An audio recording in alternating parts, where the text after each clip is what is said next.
सद्गुरु देव की जय।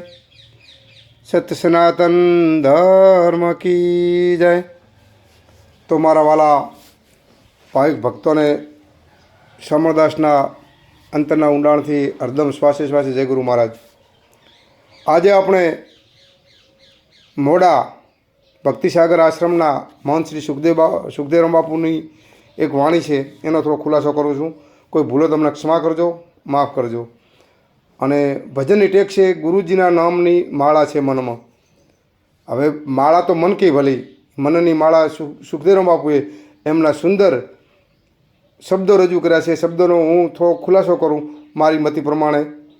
તો ગુરુજીના નામની માળા છે મનમાં, માળા છે મનમાં, વર્તી છે ગગનમાં। જેને જેને સદગુરુના શબ્દના બાણ વાગી ગયા હોય, એ શબ્દરૂપી જેની માળા જેને મનમાં લાગી ગઈ હોય અને એની વર્તી, એની સુરતી હંમેશા ગગનમંડળના ગોખમાં, જ્યાં નરસૂતો નિરાધાર, જ્યાં પ્રેમ કૃપાળુ પરમાત્મા, જ્યાં સદગુરુ આપણા વસેલા છે, જ્યાં સુખદેવ બાપુના ગુરુ શંભુરામ બાપુ જ્યાં વસેલા છે, દરેક સંતો જ્યાં વસેલા છે, અહીંયા કે મારી ગગનમાં ધૂન લાગી ગઈ છે। સુખદેવરામ બાપુ કહે છે, મારે માળા તો મનને, મારું મન અહીંયા લાગી ગયું છે અને હું ગુરુનું ભજન કરું છું। પછી કીધું, હરિના ભજનની ધૂન હરદમ લાગી છે, હરદમ લાગી છે, હરપણ લાગી છે। હરિના ભજનની ધૂન હરદમ, હરદમ, દમ એટલે શ્વાસ, હૃદયના ધબકારે 21,600 શ્વાસા છે આપણા 24 કલાકના। શ્વાસે શ્વાસે સુખદેવરામ બાપુ એમ બોલે છે કે મારી હરદમ શ્વાસે શ્વાસે ધૂન લાગી ગઈ છે, હરપળ મારી એક પણ પળ ખાલી જતી નથી। અને મારું મન છે એ સદગુરુના શબ્દમાં, સદગુરુના વચનમાં, એ ભમર ગુફામાં, ગગન મંડળમાં મારું લાગેલું છે। 21,600 છે માળા ફરે છે દિન રાતા। 21,600 જે આપણા શ્વાસા છે એ દિન રાત ફરી રહ્યા છે। પણ જે શ્વાસે મારું મન લાગ્યું છે એ સાચી માળા છે। પણ આમ તો કરોડો શ્વાસો આપણે ગુમાવી બેઠા છે, જે વૃથા શ્વાસ ગુમાવે છે આપણે ગુમાવીએ છીએ। જે ભજનમાં નથી રાખતા અને ભજનની બહાર જે વૃથા શ્વાસ, ખાલી શ્વાસ નીકળી જાય છે, એ ભજન ના કહેવાય। એ તો આપણા જીવનના આપણે ઓછા કરી રહ્યા છે।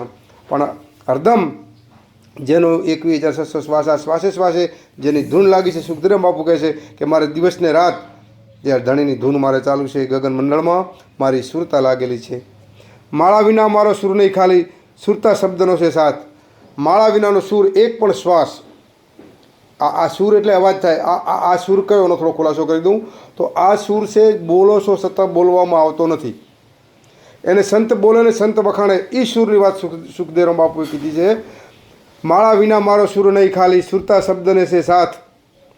એ સુરતા અને શબ્દનું જ્યારે સદગુરુએ મિલન કરાયું, એ મિલનથી હું મારી સુરતાને શબ્દ અને સદગુરુના વચનમાં લગાડી અને મારી મનની માળામાં હું ગગન મંડળમાં મારી ધૂન લગાવી રહ્યો છું। મનવર્તી મારી ગગને ઠેરાણી, અખંડ આરતીનો નાદ મારા મનની વર્ત્યું છે, મારી જે શરત્યું છે, મારું મન છે એ મેં વાળી અને સીધું ગગન મંડળના ગોખમાં જે અખંડ ધણી મારો બિરાજમાન છે, અહીંયા હંમેશા આરતીના નાદ સંભળાય છે। પોતે જ સાંભળે છે અને પોતે જ બોલે છે, બીજો સાંભળી શકતો નથી। આ સદગુરુ પરિપૂર્ણ મળે ત્યારે જ આપણને આ વાતો સમજાય। સુખદેવરામ બાપુએ બહુ સુંદર વાત કરી છે, મનને વાળી અને ગગન મંડળમાં જે અખંડ નાદ છે, જે સદગુરુ પરમાત્મા સુપેલા છે, બેઠેલા છે, જેમનું ઠેકાણું હોય ભમર ગુફા, ગગન મંડળ હોય, એ જગ્યાએ સુખદેવરામ બાપુનો સુર લાગેલો છે। સુગરા હોય તે માળા ફેરવે, નુગરાને કોઈ ન સૂજે। સુગરા જેને ગુરુ કરાયા હોય છે એ માળા ફેરવે, જેને સદગુરુ, પરિપૂર્ણ સદગુરુ મળ્યા, અધૂરા ગુરુ ના સમજાવી શકે। જેને પરિપૂર્ણ ગુરુ સુખદેવરામ બાપુ જેને ગુરુ મળ્યા છે એ માળા ફેરવી શકે, જેને પૂરા સદગુરુ મળ્યા છે। જે નુગરા અજ્ઞાની છે, અમુક ગુરુ હોય પણ એમનામાં અજ્ઞાન નથી હોતું, પણ જે અજ્ઞાની લોકો છે, અજ્ઞાની લોકોને આમાં સમજણ પડે નહીં। જે જ્ઞાની પુરુષ હોય, જે સંત પુરુષ હોય, એ જ કરોડોમાં કોક આ મનની વર્તી ઠેકાણે લાવી અને માળા મનની ફેરવી શકતા હોય છે। દાસ સુખદેવજીને ગુરુ શંભુરામ મળ્યા, માળાથી હરિ દર્શાયા। દાસ સુખદેવરામ બાપુને શંભુરામ ગુરુ પરિપૂર્ણ મળ્યા, એમને પૂરા ગુરુ મળ્યા। એ ગુરુ એમને આખી વાત સમજાવી, સુરતા શબ્દનું મિલન કરાવી, એમનું ત્રીજું નેત્ર ખોલાયું, ત્યારથી એમની માળા જે વર્તી છે, એમનું માળા છે એ મનમાં લાગી ગઈ અને એનાથી જ પ્રભુના દર્શન થાય અને એને જ અખંડ ઓળખાય અને એને જ દર્શનના અનુભવ થાય। સાહેબ જય સુખદેવરામ બાપુના પાવન ચરણમાં લાખ લાખ વંદન। આપ આવી વાણી મૂકી અમારા જેવા અણસમજીને થોડી લાઈન દોરો છો, થોડી બુદ્ધિ આપો છો, તે બદલ આપના પાવન ચરણોમાં લાખ લાખ કોટી કોટી પ્રણામ। જય હો બાપુ, વંદન। દરેક સંતો ભક્તોને પણ મારા લાખ લાખ વંદન। જય હો, જય ગુરુ મહારાજની, જય ગુરુ મહારાજની।